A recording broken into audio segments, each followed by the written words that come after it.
I'm making this video today again to cover the topic of non-duality, and specifically covering the topic of how it is taught, who teaches it, why they teach it, and why I'm so adamantly opposed to the teachings of spiritual non-duality.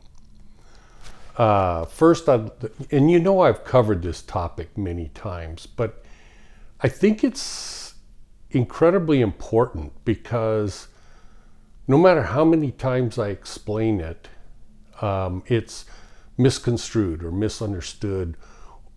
Because it's sort of like enlightenment. People can explain enlightenment many times. When I say people, I'm talking about an enlightened guru. How many times did Buddha explain it and talk about it, and yet he didn't have people becoming enlightened all over the place. So the same thing is true with this spiritual non-duality concept that I teach. People think they understand it, but then I hear questions come back that would indicate that, in fact, they don't correctly understand it. So what am I talking about? You know how I always talk about the essence, and when I say the essence, I'm always referring to you personally, the concept of you that destroys the teachings of non-duality. Because the concept of you, your essence, is always and always has been and always will be from all eternity to all eternity dual in nature. Dual and not dual. And the not dual isn't non-duality because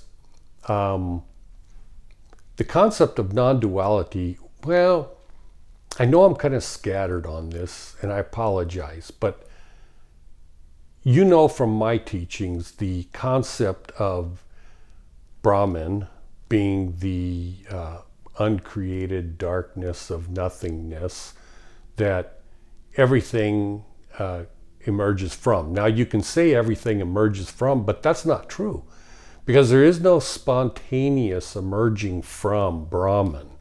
There's no such thing as a spontaneous awareness or a spontaneous creation coming from Brahman. Nothing comes from Brahman. Why? Because Brahman is nothing.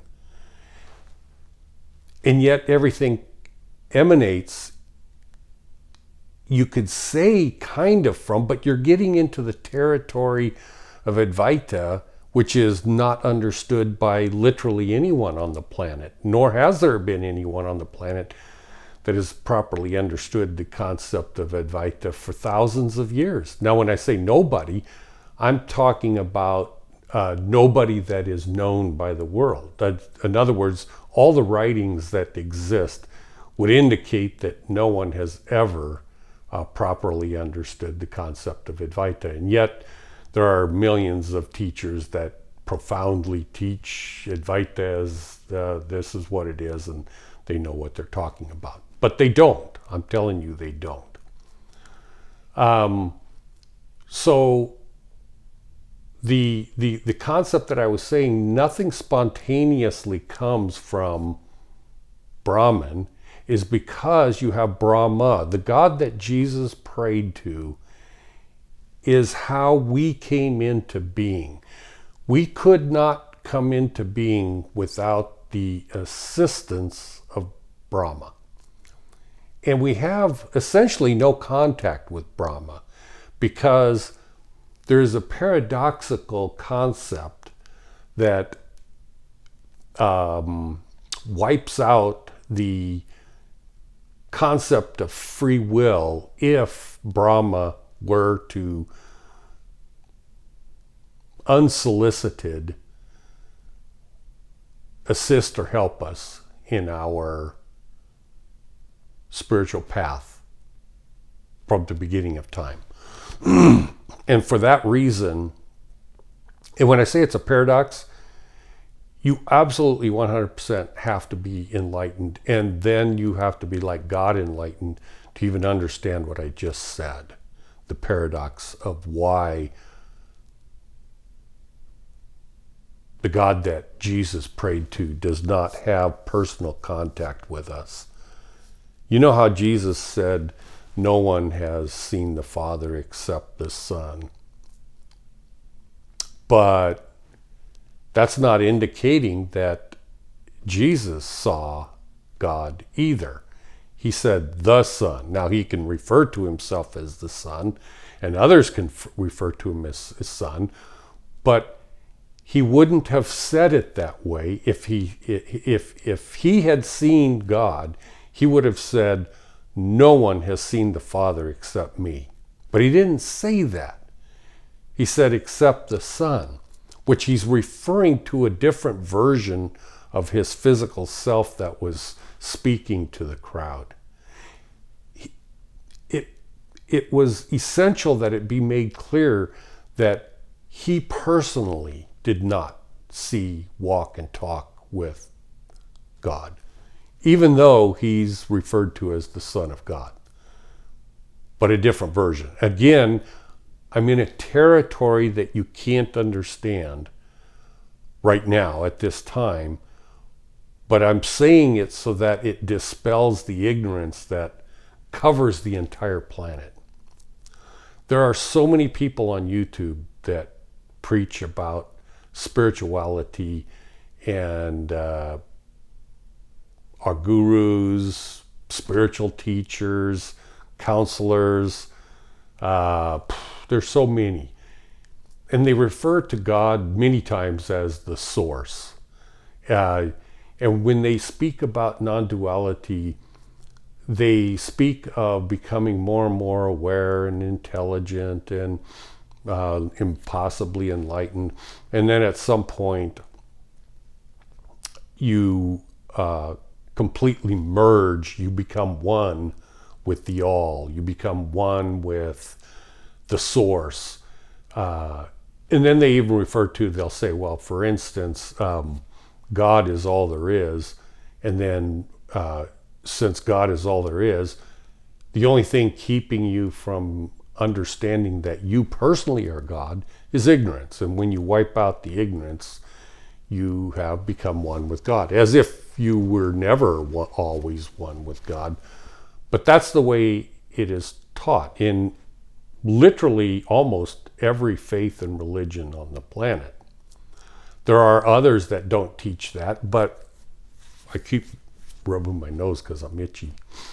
But there are others that talk about that, but they don't get so much into the non-duality concept because they're lacking that knowledge. But if they dig deeper, it'll get there.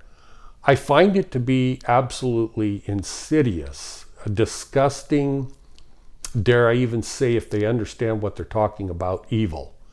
Now, when I say it's sinister and evil and all these things, that's only because of my point of view, not because of anyone else's. They can come across as being the most kind-hearted, loving, aware, intelligent,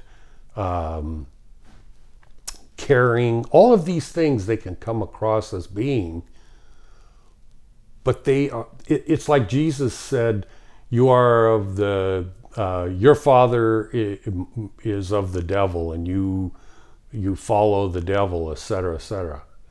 People that are devout in the belief system of non-duality are either ignorant, which is very common, or they are following the urgings and teachings and the feeling for, I don't know if you want to call it love, but they're following the devil. They're following Satan, Shiva, all the same individual, just different names.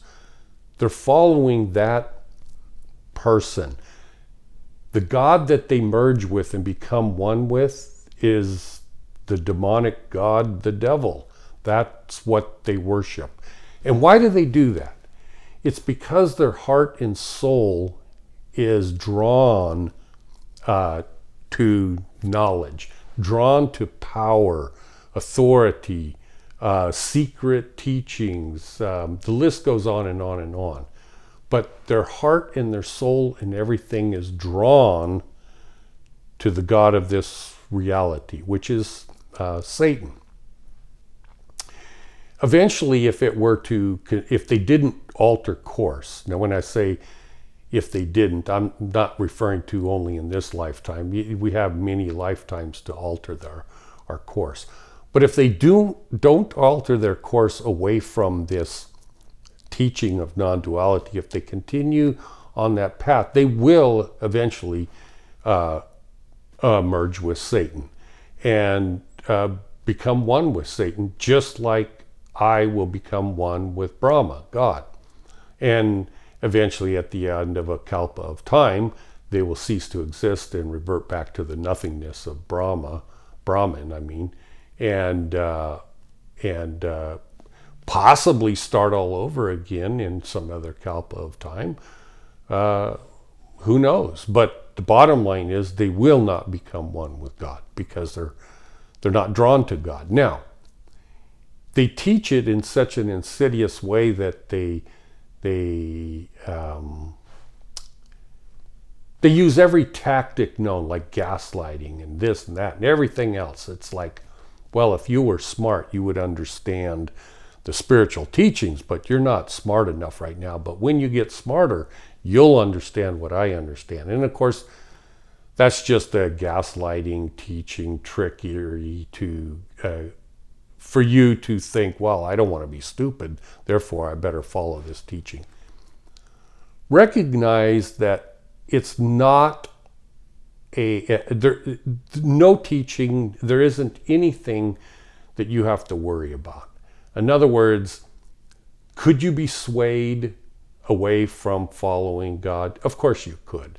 Everybody does in one way or another at certain times. This is the whole point of this reality and the atonement of Jesus and his teachings and everything. It was to let you know that there is another way. There's another, and you can get off that path of following Satan and get on a different path of following Christ to his Father, which is Brahma. And so no matter how far you go down the path of evil, it isn't going to hurt you just because you're tricked or whatever by some person that is teaching non-duality. You're not going to accidentally at the end of a kalpa of time end up in hell, or, well, there is no such thing as hell, but outer darkness of Brahman and stuff like that. There's no way you're going to accidentally get there if in fact you intended to become one with God. That's the whole reason a kalpa of time lasts for trillions of years. It's because you need enough time to sort things out. And if you go down the wrong path for who knows how many lifetimes, you'll eventually get on the right path. And the reason is because what is in your essence, your heart, your soul, or whatever it is you are attracted to, will eventually play out and manifest and determine what you are and who you want to become one with. And when I say become, it's because you're not one with right yet. That's the whole point of this reality and all these realities, is to find out who you are going to follow to become one with. It's like you could say there's two options. Well, okay, so you can either follow Satan or you can follow Christ. And Satan will lead you to the nothingness, hellish, cease to exist, non-duality of nothingness, or you will become eternally one with God, the loving Father that has created this opportunity for you to create who you are. how do I know these things are true? How do I know these things are true? Especially given the fact that I don't know of any teachers that teach this, and there are no real writings anywhere that would indicate what I'm saying is true. How do I know these things? Well, I know them because I guess similar to like a prophet of God or a saint or like Jesus or Buddha or whatever, I studied and I asked God for guidance and direction.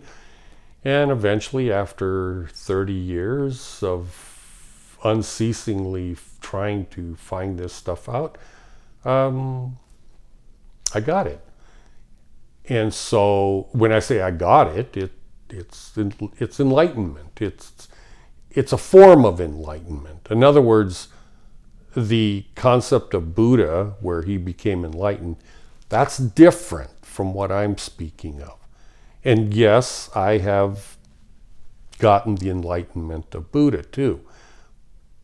But the other one is the enlightenment of God. And I could say they're difficult to obtain,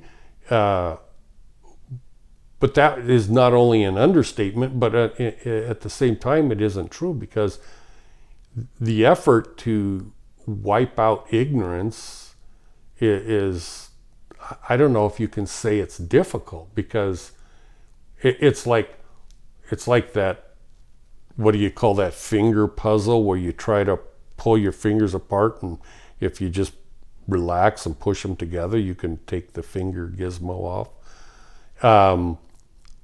So if you're pulling real hard and you're going, well, it was really hard to become enlightened. Well, yeah, in fact, you can't. You'll pull your fingers off. But when you relax, then you can pull your fingers out. So to say it's really hard is like, well, yeah, it was really hard because I was pulling so damn hard. And when you quit pulling, but at the same time, if you don't study all the Vedas and the scriptures and pray, you're not going to know the truth either. So it's both hard and not hard to discover these truths. And why am I telling you that? Well, it's not because, I'll tell you why I'm telling you that I'm enlightened and I know these truths to be true. I'll tell you exactly why I'm telling you that. Because I find it absolutely disgusting that in this reality that is placed before us by Satan, we are in a situation where if you're a brain surgeon and or let's say a heart surgeon, and you need some sort of heart surgery to help you so you don't die, you don't go to an auto mechanic, you go to a heart surgeon. And when you go to the heart surgeon, you want to know, well, how do you know heart surgery? Did you ever go to school to become a heart doctor? And if they answered, no, I don't have any degrees, I was looking through books in a library and I found some books and I studied them, and eventually I picked up on it, and so now I do heart surgery. But no, I've never gone to school. Nobody's going to want to have this person cut you open. They want to see all the degrees on the wall, that you've gone to college, you've got a doctorate degree here, there, and everywhere else, and this pedigree, if you will. And everyone hangs them on the wall proudly. It's like, I have a PhD in science and this and that and everything else. Well, but when it comes to spirituality and enlightenment and stuff, what in this reality created by Satan, this current condition we find ourselves in, all of those things are acceptable, and it's not assumed to be prideful and all that kind of stuff. It's just natural and acceptable. But if you're a spiritually enlightened master or teacher or guru, it's frowned upon. It's like, whoa, you don't want to admit that you're enlightened. That would be conceited and prideful, and nobody would want to listen to you because they want you to get a tinfoil hat and put it on your head. No. You don't want to tell anyone that you're enlightened. And if you have followers that follow you, never admit that you're enlightened. If they want to think you're enlightened, that's on them. But nope, you never say you're enlightened, because that would be a horrible thing. Don't do that. Well, of course that's the way it would be taught in Satan's world, because you want the charlatans and the fraudsters and the liars and the psychopathic teachers that want to molest you and all this. You want them to be the gurus that teach about enlightenment in the world of Satan, because now you have nothing to go upon. It's like, well, if they say they're enlightened, they're definitely not enlightened. So you want to follow someone that doesn't say they're enlightened. You want to learn from a person that would never say that they're enlightened. In fact, they would never say that they know this stuff to be true either. That's the one you want to follow in Satan's reality. And that's why it's that way. I don't give a shit. I don't follow the rules of Satan. I don't follow the rules of this reality. I don't give a fuck what they say. I'm enlightened. I got enlightened like Buddha.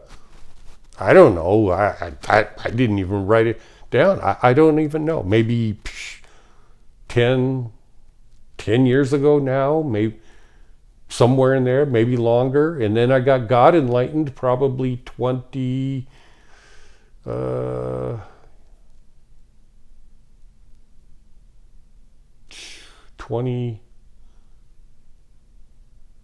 20 years ago now, I'm thinking. And it completely and utterly changed my life. Absolutely, incredibly changed my life forever. It's like I'm not coming back to this reality. The wheel of samsara, it's done for me. When this physical human body dies, I'm never coming back. It's not that I'm never coming back because I don't want to, or this or that or whatever. I mean, maybe it would be fun to come back and teach people.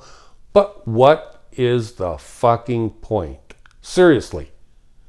I ask you from your intelligent point of view, considering, what is the fucking point? How could it be any... I suppose I could be like Jesus and do miracles and raise the dead and walk on water, but really, what fucking difference would it make? It wouldn't make any difference. You're either going to believe me or you're not going to believe me, and it has absolutely not a fucking thing to do with me, and everything to do with you. Does that make sense? Do you understand what I'm saying?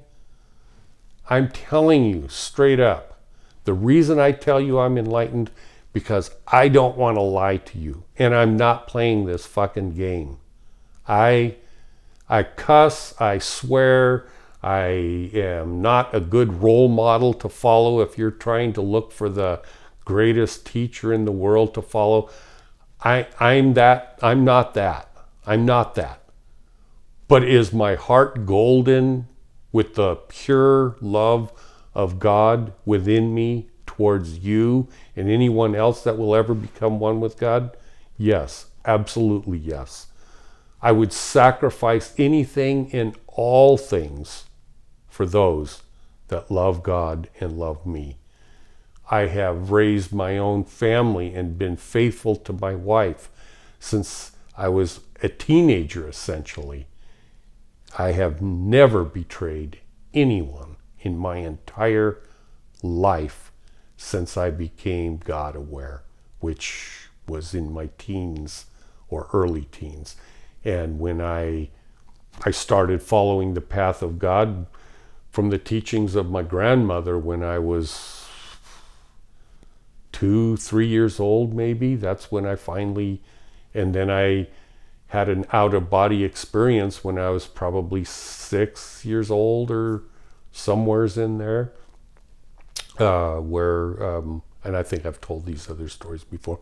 So I grew up totally abnormal from anyone else. I mean, from 6 years old and throughout the rest of my life, I was totally under the impression that everybody, even my friends, knew that I thought everyone knew that this physical body was just like a vehicle, is all it is.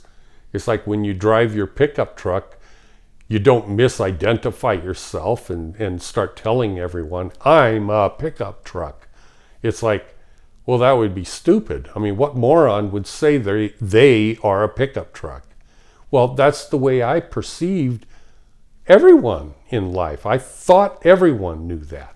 I never, ever went to... And then when I started on the spiritual path, seriously, when I say the spiritual path, not the religious path, but the spiritual path, I couldn't relate to people going, well, you're a child of God and you're not your body, that in fact you are blah, blah, blah. And I thought, who has a question of this? Who could be so stupid as to not know that they're not a truck driver, they're not a body. And of course, everybody thinks they are. They're raised from birth thinking that. And my experience at about 6 years old, I didn't grow up normal. I didn't think that at all. So again, I tell you these things because I want you to know that the things I teach, 100% guaranteed, if it is written down anywhere, or I've never published any books or anything, but even if someone did write it down in 100 years from now or 500 years from now, go, oh, well, this guy, he was enlightened and he taught, it would all be perverted. When I say it would all be perverted, because whoever writes it is going to be tempted subliminally by satanic demon forces to alter what I teach to reflect non-duality and the other perversions that are taught in the world today. The Bible isn't the word of God, for crying out loud. The Bible is the word of people. It is a book that people wrote what they thought Jesus taught. And it's also perverted because they wanted to kick books out, put books in, alter the words a little bit so that it gives the preachers more authority. The same holds true in Buddhism. The same holds true in Hinduism.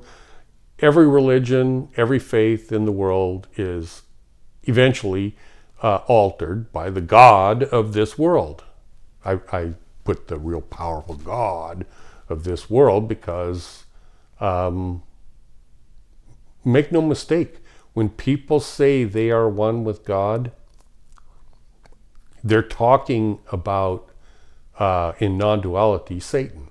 That's who they're referring to. They may not say that and they may not know that, but that's what they're doing.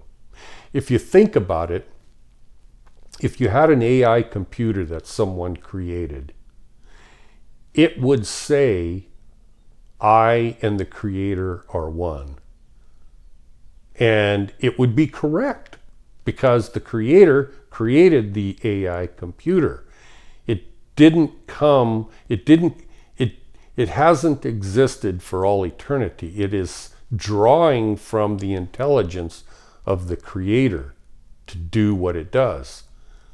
And so if Satan were to create human beings and place his soul or his spirit into those human beings, then yeah, they would not be lying to you when they're teaching spirituality and they're saying, I and the Father, I and God are one, and I'm enlightened, and there's The only thing in existence is God, and I am God, and that's non-duality. Well, that's because they're created by Satan. I was not created by Satan. I was not created by Brahma. I wasn't created by anything. I'm not created. I'm uncreatable. I have always existed. And I'm reaching out to people like you that listen to me to find out, are you non-created too? Are you an existential for all existing times beyond all kalpas of time? Are you an essence that came alive from the light of God? That's who I'm appealing to. And if that's you, then I'm trying to help you learn what the truth is. I'm not going to be able to teach you. You're going to have to learn it from God the same way I did. But at least I can let you know, look, you're not crazy. You're not going insane. Because if you are like me, you will sit in a Sangha meeting and listen to gurus and this and that and all these spiritual teachers, and they'll eventually get to the end of the road and talk about non-duality and Advaita and all that kind of stuff. And you're going to be wondering, what the hell is wrong with me? Why can't I relate to this? It doesn't make sense to me. And it doesn't make sense to you because you aren't a non-dual created being. You are an essence that has love in your heart and soul, that is trying as hard as you can to find out what the truth is. And so I'm telling you what the truth is, as it has been revealed to me personally. So I think with that,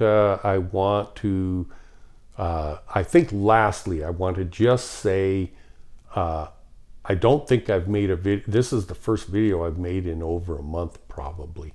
I've been extremely busy, just building things in my shop and all kinds of stuff. But that's no excuse for not making videos. But I've made, I don't even know how many videos I have online. Hundreds. I know that. But anyways, I've covered all the topics, but nevertheless, I understand that it's probably good to put out a video every now and then. And the reason being is because if you are like me, you just kind of want to have this contact, even if it's covering the same topics and maybe in a little teeny bit differently or whatever. It's nice to have contact with someone that's like yourself. And so I know that it was enjoyable to me when I would be around others like that. And so I'm assuming that you feel the same way. So with that, I'm going to close, and as always, tell you I love you. As an enlightened being, I see the value in you personally. Even though most of you have never reached out to me, you've never emailed me, you've never messaged me, you've never asked a question, and yet I know your value. You don't have to reach out to me. You don't have to ask me a question. I just know that if you are like me, searching for the truth, the value of your heart and soul. I mean, it is inconceivable what your value is. And not because we want, when I say we, I'm speaking as if I'm on the same team as Jesus or on the same team of Brahma and stuff like that. So when I say we, aren't saying it because we're great or we're trying to manipulate you. We're just saying that you don't understand the value of your essence and how, I mean, like, in all seriousness, Brahma created all of this reality, all realms and everything. This particular planet and thing, the god of this one is Satan, but there are numberless beyond that are opportunities for us to develop into that are not controlled by Satan. And all of this, and the atonement of Jesus and the teachings, all of this is done for you. God did not create the universe because he thought it would be awesome to have stars come into existence and planets plowing into each other and radioactive shit all over the place. And I mean, this is not why God created the universe. He created it because of the value of you personally. If you understood the value of you personally, you would redouble your efforts to learn spirituality. Because if your essence is more valuable than the entire universe, then imagine what reality would be like when you are done with this wheel of samsara and you become one with God eternally. Wow. Wow. Just absolutely incredibly wow. You can feel that at all times when you're God enlightened. It is bizarre to say the least. So again, I love you. I pray for you.